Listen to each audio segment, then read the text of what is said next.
Hello dear friends, आप सभी का वेलकम है आपके प्यारा सा चैनल तनु क्लासेस आर्ट को में। दोस्तों, आज की इस वीडियो में हम लोग पढ़ने वाले हैं 12th क्लास पॉलिटिकल साइंस यानी कि राजनीति शास्त्र का चौथा चैप्टर, जिसका नाम है सत्ता के वैकल्पिक केंद्र। उसी का हम लोग ये तीसरा वीडियो लेके आए हैं। इससे पहले भी हम लोग 2 वीडियो कंप्लीट कर चुके हैं, जहां पर हम लोगों ने यूरोपीय संघ के बारे में और आसियान के बारे में कंप्लीटली अच्छे से पढ़ा है। तो अगर आप लोगों ने नहीं देखा, प्लीज आप लोग जाइए, इसी वीडियो के नीचे डिस्क्रिप्शन पे आपको लिंक मिलेगा, दोनों वीडियो को जाके देखिए, या फिर चैनल का प्लेलिस्ट पे जाकर के आप लोग जरूर देख लीजिएगा पार्ट 1 पार्ट 2 को। ये जो है आपका पार्ट 3 यानी कि तीसरा वीडियो है, और आज जो है ये चैप्टर आपका समाप्त हो जाएगा। ठीक है, तो चलिए शुरू करते हैं। चौथा चैप्टर आपका राजनीति शास्त्र का है, जिसका नाम क्या है, सत्ता के वैकल्पिक केंद्र, है ना। शुरू करते हैं। तो जैसे कि आप सबको पता है, हम लोगों ने जो है पार्ट 1 में सब कुछ पढ़ा था, जैसे कि यूरोपीय संघ की विशेषताएं के बारे में हो गया आपका, उसके बाद यूरोपीय संघ का क्या क्या उद्देश्य था, फिर हम लोगों ने मास्ट्रिक्ट संधि के बारे में बहुत अच्छे से पढ़ा था, फिर आपको आसियान के बारे में हमने आपको बताया था पार्ट 2 में, और आसियान के बारे में बताया था कि इसका गठन जो है 1967 ईस्वी के अगस्त महीने में हुआ था,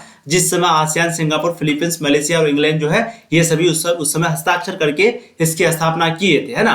और इसका मेनली उद्देश्य मैंने आपको बताया था कि शांति स्थापना करना वगैरह इसका उद्देश्य था। इसका टोटल 3 स्तंभ था, एक आसियान सुरक्षा समुदाय, आसियान आर्थिक समुदाय, आसियान सामाजिक सांस्कृतिक समुदाय। ये जो है आसियान का टोटल 3 स्तंभ था। ठीक है, फिर आगे हम लोगों ने आसियान क्षेत्रीय मंच के बारे में पढ़ा था, जिसका गठन 1994 में ईस्वी में हुआ था, जो कि किसने किया था, आसियान का जो भी सदस्य देश है ना। और इसका मुख्य उद्देश्य क्या था, देशों की सुरक्षा और विदेश नीतियों का जो है तालमेल आपस में बना रहे, यही था आसियान क्षेत्रीय मंच का यानी कि ARF का क्या था, उद्देश्य था। फिर हम लोगों ने आसियान का विजन दस्तावेज को पढ़ा था, जिसका मुख्य मकसद यानी कि मुख्य उद्देश्य यही था कि कोई भी अगर विवाद हो जाए तो उनको वार्ता करके यानी कि बातचीत करके जो है सॉल्व किया जाए, ना कि सैनिक का इस्तेमाल करके, है ना। यानी कि कोई भी 2 देश के बीच अगर कोई विवाद हो जाएगा तो उसका जो है बातचीत करके उसका हल निकालेगा, सैनिक इस्तेमाल बिल्कुल भी वहां पर नहीं करेगा। यही था आसियान की विजन दस्तावेज 2020 का, यानी कि यही था, है ना, आसियान की विजन दस्तावेज 2020 में जो लागू हुआ था। फिर हम लोगों ने भारत और आसियान का संबंध भी बहुत अच्छे से पढ़ा था। और आज जो है यानी कि जो पार्ट 3 आपका होगा, पार्ट 3 में हम लोग पढ़ेंगे चीनी अर्थव्यवस्था का उत्थान के बारे में। बहुत ही इंपॉर्टेंट है, इसको देखते हैं। देखिए, चीनी अर्थव्यवस्था का उत्थान 1978 के पश्चात यानी कि 1978 के बाद चीन की अर्थव्यवस्था को एक महाशक्ति के रूप में देखा जाने लगा। यानी कि सिंपली कहने का मतलब है कि 1978 के बाद जो है चीन की अर्थव्यवस्था जो है एक महाशक्ति के रूप में देखे जाने लगा, है ना। और इसी को आज हम लोग पढ़ेंगे कि चीन आखिर इतना शक्तिशाली कैसे हो गया, इतना आर्थिक स्थिति इसका अच्छा कैसे हो गया, और चीन और भारत के बीच क्या क्या संबंध है, इन्हीं को देखने वाले। तो 1978 के बाद जो है चीन की अर्थव्यवस्था एक महाशक्ति के रूप में देखे जाने लगा। अब आगे हम लोग देखते हैं कि चीन जो है, चीन की जो अर्थव्यवस्था है वो इतना महाशक्ति बना, इसके पीछे क्या कारण है, अर्थात चीनी व्यवस्था की महत्वपूर्ण विशेषताएं और महाशक्ति बनने के पीछे क्या क्या कारगर साबित हुई, इन्हीं को हम लोग देखेंगे, है ना। चलिए, सबसे पहला पॉइंट आप लोग देखिए, चीन शक्ति का तीसरा बड़ा केंद्र के रूप में विश्व स्तर पर खड़ा है। चीन जो है वो शक्ति का तीसरा बड़ा केंद्र के रूप में विश्व स्तर पर खड़ा है। ठीक है, दूसरा पॉइंट है आपका, अनुमान लगाया जाता है कि आर्थिक शक्तियों में चीन जो है 2040 में अमेरिका को पीछे कर दुनिया का सबसे बड़ा आर्थिक शक्ति बन जाएगा। ठीक है, ऐसा अनुमान लगाया जाता है, क्योंकि आप सबको पता ही होगा अभी जो है सबसे अच्छी आर्थिक स्थिति अमेरिका का, है ना। तो ये सब अभी तो तीसरा बड़ा केंद्र के रूप में अभी विश्व स्तर पर जो है चीन खड़ा है। लेकिन दूसरा पॉइंट यही कह रहा है कि 2040 तक जो है चीन जो है वो अमेरिका की आर्थिक स्थिति को पछाड़ देगा, पीछे कर देगा, और ये दुनिया का नंबर 1 सर्वश्रेष्ठ आर्थिक शक्ति बन जाएगा। फिर तीसरा पॉइंट है, बड़ा भूगोल, बड़ा भूभाग, विशाल आबादी चीन की आर्थिक वृद्धि में बड़ी भूमिका निभा रही है ना। एक तरफ जहां पर भारत में ज्यादा संख्या जो है भारत को डुबा रही है, तो वहीं पे हम लोग कह सकते हैं कि चीन में जो है जो भी बड़ा भूभाग है यानी कि जो बड़ा जमीन है, और जो विशाल आबादी है यानी कि जो आबादी है, तो ये दोनों की वजह से जो है आर्थिक वृद्धि बहुत बड़ी भूमिका निभा रही है ना।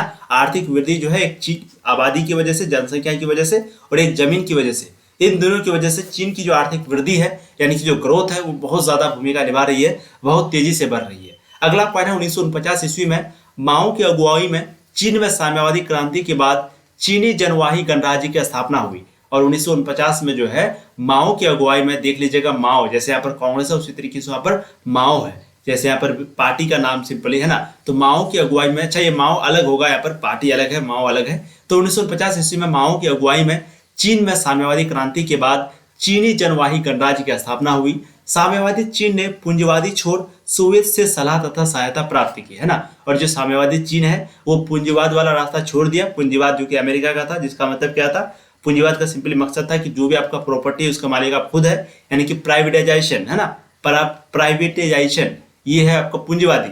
और वहीं पे अगर हम लोग बात करेंगे साम्यवादी, तो साम्यवादी का मतलब हो गया कि आपका जो प्रॉपर्टी है जो भी है उसका मालिक सरकार है, ठीक है। और भारत में दोनों है, पूंजीवादी भी है और साम्यवादी भी है, ठीक है। चलिए, तो साम्यवादी चीन ने पूंजीवादी को छोड़ दिया और सोवियत से सलाह तथा सहायता प्राप्त किया, है ना। फिर आगे है आयातित सामानों, यानी कि जो बाहर से आने वाला जो सामान था उनको घरेलू स्तर पर बनाना इन लोगों ने शुरू किया। किसने? चीन ने। ये सभी रीजन है। हम लोग अभी क्या पढ़ रहे हैं कि चीन आखिर इतना महाशक्तिशाली, उसका आर्थिक स्थिति, आर्थिक जो अर्थव्यवस्था है इतना महाशक्ति बन गया, इसके पीछे क्या कारण है? तो ये सभी रीजन है। जो भी वस्तु वगैरह, सबसे पहले तो पूंजीवादी को छोड़ करके सोवियत से सलाह लेना शुरू कर दिया। फिर उन्होंने जो है माओ की अगुवाई में साम्यवादी क्रांति के बाद चीनी जनवाही गणराज्य की स्थापना हुई, है ना। और बड़ा भूभाग और विशाल जो आबादी है उसके चलते चीन जो है और तेजी से ग्रोथ कर रहा है। तो ये सभी रीजन है शक्ति बनने के पीछे, इतना महाशक्तिशाली बनने के पीछे। फिर अगला पॉइंट है कि जो भी आयाती सामान, यानी कि जो भी बाहर से आने वाला सामान था उनको अब वो घर में बनाने लगा, तो अब टैक्स का खर्चा बच गया, बाहर से जो आता था उसको देना पड़ता था पैसा, वो बच गया, है ना। नागरिकों को शिक्षित तथा स्वास्थ्य सुविधा देने में चीन बड़े स्तर पर कार्य किया तथा नागरिक अब रोजगार बन गए। और नागरिकों को शिक्षित यानी कि शिक्षा देने में जो है, और स्वास्थ्य शिक्षा, ये दोनों चीज बहुत जरूरी होती है। और चीन जो है इन पर बहुत ज्यादा काम किया। भारत अभी भी काम नहीं कर रहा सही से, है ना। अभी भी एजुकेशन भारत का बहुत खराब है। लेकिन अगर चीन की बात करें तो यहाँ पर इन्होंने जो है शिक्षित और स्वास्थ्य सुविधा देने में जो है चीन बहुत बड़े स्तर पर कार्य किया। और नागरिक जो है अब यहाँ पर रोजगार बन गए, कोई भी बेरोजगार नहीं है, सब कुछ ना कुछ रोजगार, कोई ना कोई काम कर रहा है। आगे देखते हैं, 1972 में आर्थिक संबंध चीन अमेरिका के साथ बनाया। और 1972 में जो है आर्थिक संबंध चीन अमेरिका के साथ बनाया, है ना। तो ये भी ध्यान रखिएगा कि कब चीन जो है अमेरिका के साथ आर्थिक संबंध बनाया था, तो 1972 में, ये भी चीज आपको ध्यान रखना है। उसके बाद 1973 में प्रधानमंत्री चाउ एन लाई द्वारा सेना, उद्योग इत्यादि जैसे मूल क्षेत्रों में आधुनिकीकरण का 4 प्रस्ताव रखा गया जो काफी प्रभावशाली साबित हुए। तो चीन जो है 1973 में, चीन के जो प्रधानमंत्री थे जिसका नाम था चाउ एन लाई, क्या नाम था? चाउ एन लाई। तो इसके द्वारा जो है सेना हो गया, उद्योग हो गया, इन जैसे क्षेत्र में, एक सेना के क्षेत्र में और एक उद्योग के क्षेत्र में इन्होंने जो है मॉडिफिकेशन यानी कि आधुनिकरण को का 4 प्रस्ताव को लागू किया, 4 प्रस्ताव रखा, है ना। यानी कि आधुनिकरण की ओर सिंपली बढ़ा, जो मॉडर्न युग है उसकी ओर बढ़ा। और ये जो है इसके लिए यानी कि चीन के लिए काफी प्रभावशाली साबित हुए। फिर आगे अगला पॉइंट देखते हैं, 1978 में देन शियोपोंग ने आर्थिक सुधार तथा खुले द्वार नीति को अपनाया। और 1978 में जो है जिसका नाम है देन सायाओपेंग, इन्होंने जो है आर्थिक सुधार के लिए, आर्थिक सुधार और खुले द्वार नीति, ये दोनों नीति है, एक आर्थिक सुधार नीति और एक खुले द्वार नीति, तो इसको अपनाया। किसने? क्या नाम है? अगर आपको पूछा जाए कि इसको कब अपनाया गया था, तो 1978 में अपनाया गया था। किसने अपनाया था? देन सायाओपेंग ने आर्थिक सुधार और खुले द्वार की नीति को अपनाया था। तो ये भी कहीं ना कहीं रीजन है जो कि चीन इतना शक्तिशाली है ना। इन्होंने जो है मुक्त व्यापार नीति को छोड़ करके एक सुधार नीति और एक खुले द्वार नीति को अपना लिया, है ना। आगे देखते हैं, 1982 में खेती का निजीकरण, और 1982 में जो है इन्होंने खेती का यानी कि जो भी खेत वगैरह था उसका निजीकरण करने लगा, यानी कि जिसका खेत था अब वही उस खेत का जैसे प्रयोग करेगा कर सकता है। सिंपली कहने का मतलब ये है, जैसे अभी क्या होता है, हम लोग धान को उगाते हैं तो धान का प्राइस ये कौन फिक्स करता है? ये धान का जो प्राइस है वो कहीं ना कहीं सरकार फिक्स करती है ना। लेकिन चीन पे ऐसा नहीं था। चीन पे क्या हुआ, 1982 के बाद खेती का निजीकरण हो गया, यानी कि खेत का मालिक है वही जो दाम रखे जैसा करे। निजीकरण मतलब क्या हो गया? प्राइवेटाइजेशन, यानी कि अब उनका मनमर्जी चलेगा, किसान का मनमर्जी चलेगा। तो 1982 में इन्होंने जो है खेती का निजीकरण कर दिया। फिर अगला है 1998 में उद्योगों का भी निजीकरण कर दिया, और 1998 में जो भी उद्योग वगैरह था, फैक्ट्री था, उनको भी निजीकरण कर दिया गया कि जो आपका मर्जी आप कर सकते हैं ना। फिर 2001 में चीन अपने आप को WTO यानी कि विश्व व्यापार संगठन का सदस्य बना लिया। तो ये भी ध्यान रखिएगा, इन्होंने जो है विश्व व्यापार संगठन को सदस्य बना लिया। अब जब विश्व व्यापार संगठन का अगर कोई सदस्य बन जाता है तो पूरे दुनिया में उसको फैलने में बहुत ही मतलब दिक्कत नहीं होती है ना, क्योंकि विश्व व्यापार संगठन में लगभग बहुत सारे देश अभी शामिल है, लगभग कितना 195। तो इसका मतलब हो गया कि 195 देश में चीन अब कहीं भी जाकर के आराम से बिजनेस कर सकता है, कोई भी रुकावट नहीं होगा। उसके बाद SEZ यानी कि स्पेशल इकोनॉमिक्स जोन, विशेष आर्थिक क्षेत्र का इन्होंने जो है यानी कि चीन ने जो है निर्माण करवाया। फिर शॉक थेरेपी छोड़ करके खुद के बल पर जो है ये खड़ा रहा, है ना। तो शॉक थेरेपी के बारे में हम लोगों ने पहले अध्याय में पढ़ रखा है, तो आप लोग देख लीजिएगा। तो इन्होंने जो है शॉक थेरेपी को छोड़ करके खुद के बल पर खड़ा रहा। तो ये सभी कारण था, आपको मैंने एक एक करके बताया, आपको 4-5 एग्जाम में लिखना है। तो ये सभी कारण था जिसके कारण चीन जो है इतना महाशक्ति बन गया, ठीक है। और अनुमान क्या लगाया जा रहा है कि 2040 तक जो है चीन अमेरिका को पीछे कर देगा, समझ रहे हैं, 2040 तक। और 1972 में जो है चीन जो है अमेरिका के साथ आर्थिक संबंध बनाया था। कब बनाया था? 1972 में। और हम लोगों ने देखा 1982 में खेतों का निजीकरण हो गया। पूछा भी जा सकता है कि चीन में खेती का निजीकरण कब हुआ था? तो 1982 में। और उद्योगों का निजीकरण कब हुआ था? 1998 में। ठीक है। और चीन जो है विश्व व्यापार संगठन का सदस्य कब बना? 2001 में। तो ये सभी क्वेश्चन को आपको याद रखना है, 2-3 जो मैंने आपको बताया। चलिए अब हम लोग अगला पॉइंट पर चलते हैं, जो कि है चीनी अर्थव्यवस्था की समस्या। यानी कि चीन की जो अर्थव्यवस्था है उसकी क्या क्या समस्या है, एक एक करके हम लोग देखने का प्रयास करते हैं। सबसे पहला है आपका, चीन की अर्थव्यवस्था 5 से 6% के दर से विकास कर रहा था, लेकिन इधर जनसंख्या भी 2 से 3% प्रति बढ़ रही थी, जिस कारण विकास का लाभ लेने में बहुत लोग वंचित रह जाते थे। तो यहाँ पर भी एक जनसंख्या कहीं ना कहीं समस्या है। सबसे पहला समस्या है वो ये है कि भाई अर्थव्यवस्था जो है उन लोगों का 5 से 6% की दर से डेवलप हो रहा था, विकास कर रहा था, लेकिन जनसंख्या भी जो है इधर 2 से 3% की मतलब की दर से जो है बढ़ रही थी, जिसके कारण क्या हो गया कि विकास का लाभ लेने के लिए बहुत लोग जो है वंचित रह जाते थे, पीछे रह जाते थे। इतनी बड़ी जनसंख्या थी, इतनी बड़ी आबादी थी, तो कोई भी अगर विकास का कार्य होता था तो इनका लाभ लेने के लिए जो है ये लोग कुछ लोग पीछे रह जाते थे, है ना। अगला पॉइंट है, इतना विकास होने के बावजूद 10 करोड़ लोग बेरोजगार रहे, और इतना विकास होने के बावजूद भी 10 करोड़ लोग जो है बेकार बेरोजगार रहे, है ना। महिलाओं की आर्थिक स्थिति खराब होती चली गई, भ्रष्टाचार में बढ़ोतरी हुई और पर्यावरण भी दूषित हुआ। भ्रष्टाचार में भी प्रवृत्ति हुई। भ्रष्टाचार मतलब वही कहीं पे जैसे हम लोग ब्लॉक में जाते हैं तो 200 रुपया घूस दे दिए, थाना में गए तो 5,000 घूस दे दिए, तो ये हो गया आपका भ्रष्टाचार, है ना। तो भ्रष्टाचार में भी बहुत ज्यादा बढ़ोतरी हुई और पर्यावरण भी बहुत दूषित हुआ। गांव तथा शहर के लोग के मध्य आर्थिक विषमता बढ़ी, और गांव और शहर के लोगों के बीच जो है आर्थिक विषमता बढ़ी। तो ये 4-5 रीजन था चीनी अर्थव्यवस्था की समस्या का। आपने देखा जनसंख्या जो कि 5 से 6% की दर से बढ़ रहा था, इधर 2 से 3% की मतलब की दर से जनसंख्या बढ़ रहा था, उधर जीडीपी 5 से 6% बढ़ रहा था। इससे होता क्या था कि लोग जो है बहुत सारे विकास से, बहुत सारे लाभ से वंचित रह जाते थे, क्योंकि जनसंख्या बहुत ज्यादा था। अगर आपने देखा कि 10 करोड़ लोग बेरोजगार हो गए, ये भी कहीं ना कहीं चीनी अर्थव्यवस्था की समस्या है। फिर अगला पॉइंट हम लोग देखा महिलाओं की आर्थिक स्थिति और खराब हो गई, ये भी चीनी अर्थव्यवस्था की समस्या है। फिर अगला पॉइंट हम लोगों ने देखा भ्रष्टाचार में जो पर्यावरण दूषित हो गया फैक्ट्री वगैरह की स्थापना से, और भ्रष्टाचार में बहुत ज्यादा ये हुई, बढ़ोतरी हुई। तो ये भी कहीं ना कहीं रीजन है चीनी अर्थव्यवस्था की समस्या का, है ना। अब हम लोग देखते हैं क्षेत्रीय तथा विश्व स्तर पर चीन, यानी कि एक क्षेत्रीय स्तर पर और एक विश्व स्तर पर अगर चीन का क्या है उसको हम लोग देखते हैं ना। देखिए, आर्थिक शक्ति के रूप से चीन इतना उभर गया कि जापान, रूस, आसियान इत्यादि सब चीन के साथ पुराने विवादों को भूलकर अच्छा रिश्ता बनाए हुए हैं। सिंपली आपको समझ में आ रहा है, यानी कि जब आप तरक्की कर जाएंगे तो जो आपका दुश्मन है वो भी आपका दोस्त बन जाएगा। वही कहने का यहाँ पर पॉइंट है कि आर्थिक शक्ति के रूप से चीन इतना उभर गया कि जापान, रूस, आसियान में सभी देश आ गया। रूस तो रूस है, जापान तो जापान है। तो ये सभी देश जो है सब कुछ को भुला करके चीन के साथ पुराने विवादों को भूल करके अपना अच्छा रिश्ता बनाए हुए अभी प्रेजेंट में है। 1997 में आसियान वित्तीय संकट से बाहर निकलने के लिए चीन से काफी मदद ली थी। और 1997 में जो आसियान संगठन है, जो हम लोगों ने पार्ट में पढ़ा था, तो 1997 में आसियान वित्तीय संकट से बाहर निकलने के लिए जो है इन्होंने चीन से काफी मदद ली थी, है ना। शायद समझ में आ रहा है आपको, किसने, आसियान ने चीन से मदद ली थी। कब ली थी? 1997 में। क्यों ली थी? आर्थिक वित्तीय संकट जो आ गया था उसी से बाहर निकलने के लिए। अब जो अगला पॉइंट है वो ये है कि अनुमान लगाया जा रहा है कि ताइवान भी चीन के साथ विवाद को खत्म कर अच्छे रिश्ते बनाएंगे और चीन की अर्थव्यवस्था से जुड़ जाएंगे।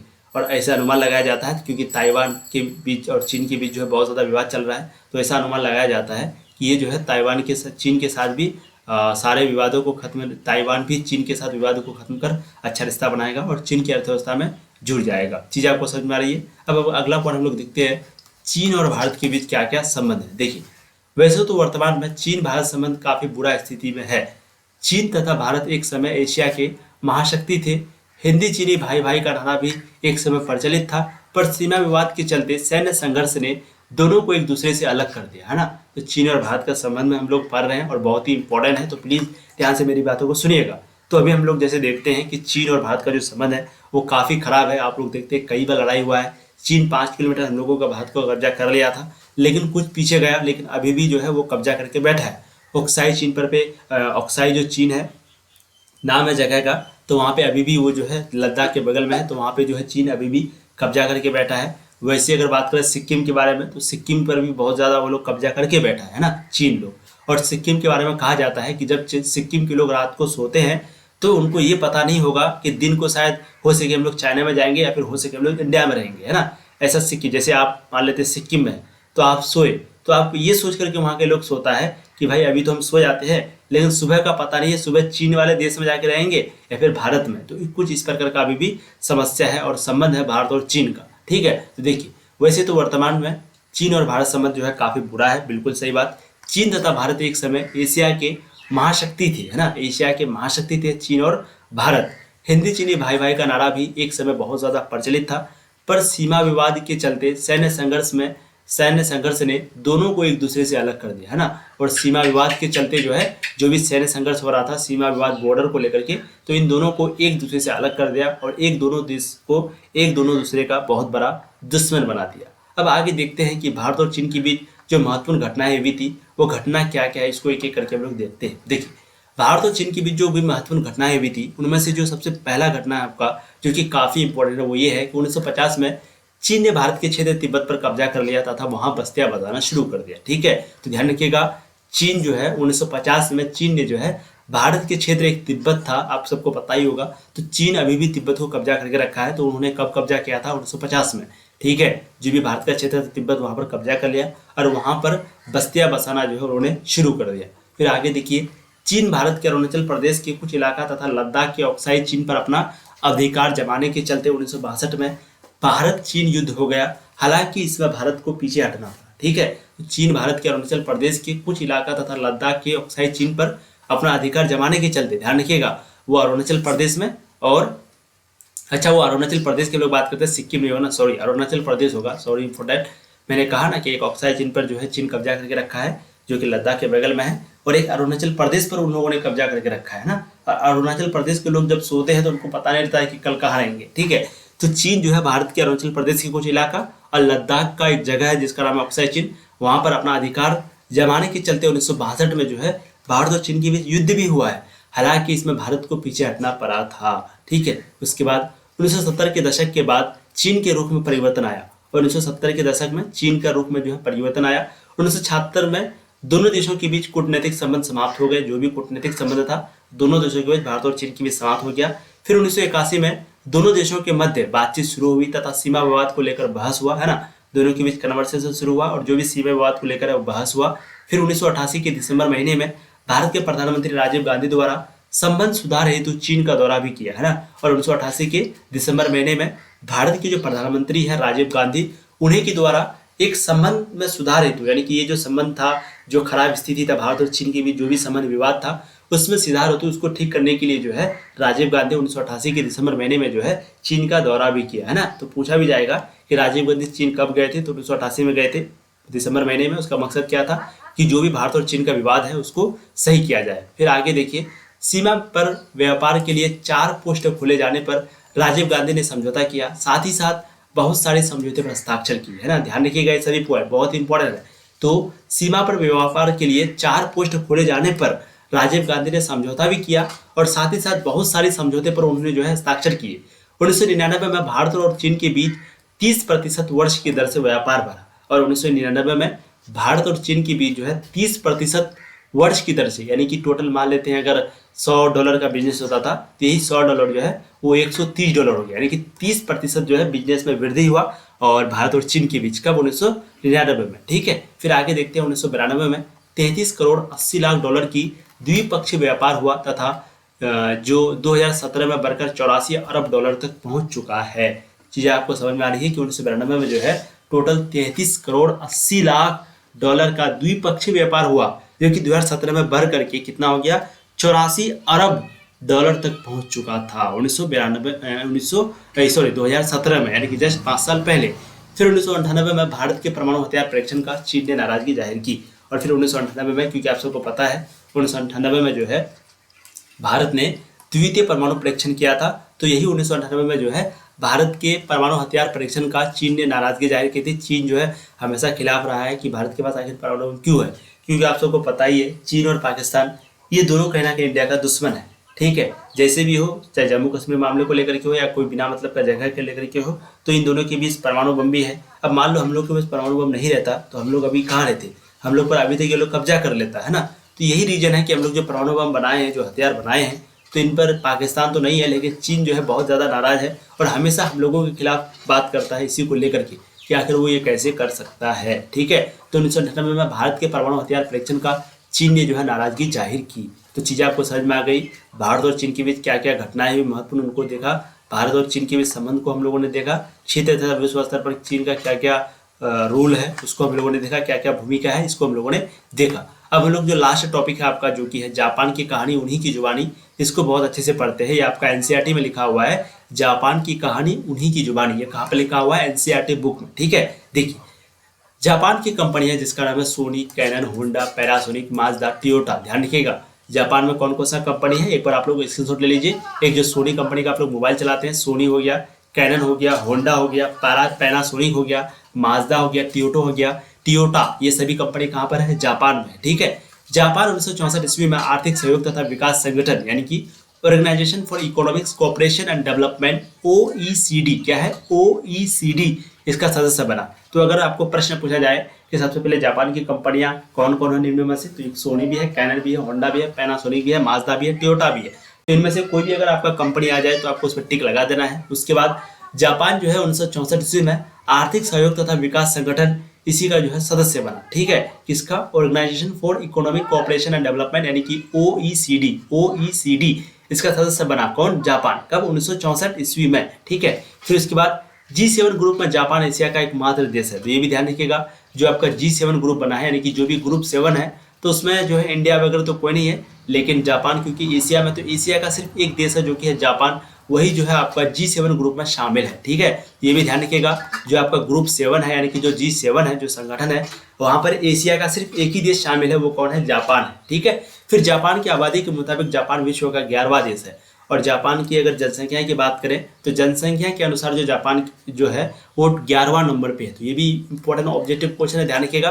पहला प्रश्न आपको तो यही बनता है कि 1964 में उन्होंने जो है OECD का सदस्य बना। फिर दूसरा प्रश्न बनता है कि उन्होंने जो है ग्रुप 7 में सिर्फ एक ही देश है। अगर आपको प्रश्न पूछा जाए कि एशिया का ऐसा कौन सा देश है जो कि ग्रुप 7 में शामिल है, तो आपको आप राइट से लगाना है कि जापान जो है वो एकमात्र देश है जो कि क्या है? ग्रुप 7 में शामिल है। ठीक है, उसके बाद जापान की आबादी के मुताबिक अगर बात करें तो ये जो है टोटल 11वां नंबर पे आता है। जापान का रक्षा बजट उनके जीडीपी का 1% ही है। ठीक है, और जापान को जो भी रक्षा बजट है उनके जीडीपी का मात्र 1% ही है। फिर भी वह विश्व में 7वां स्थान पर टिका हुआ है। और फिर भी जो जापान है वो विश्व में 7वां स्थान पर टिका हुआ है। यूरो के बजट में जापान की 10% हिस्सेदारी है, जो अंशदान के स्थान पर दूसरा स्थान पर है। 1951 में जापान ने अमेरिका के साथ सुरक्षा गठबंधन किया। ठीक है, यूएनओ के बजट में जापान की 10% हिस्सेदारी है, जो कि अंशदान के स्थान पर दूसरा स्थान पर है।